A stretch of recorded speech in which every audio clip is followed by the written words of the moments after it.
Advances in the waste management sector, especially in car recycling, don't get a lot of attention in the mainstream media, which means that many people often don't realize quite how quickly it's advancing.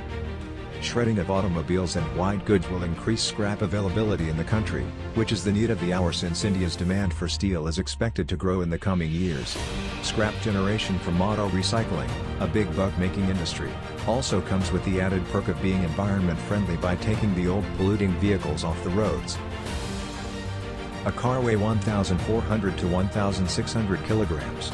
Upon recycling, it generates 65 to 70% steel scrap, 7 to 8% aluminum scrap, 1 to 1.5% copper scrap and 15 to 20% rubber and plastic scrap.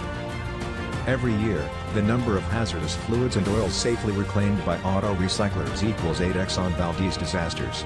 The global vehicle recycling market exhibited moderate growth during 2015 to 2020. Looking forward, Emmark Group expects the market to grow at a CAGR of 5.1% during 2021 to 2026. The auto recycling industry is a vibrant and entrepreneurial business opportunity.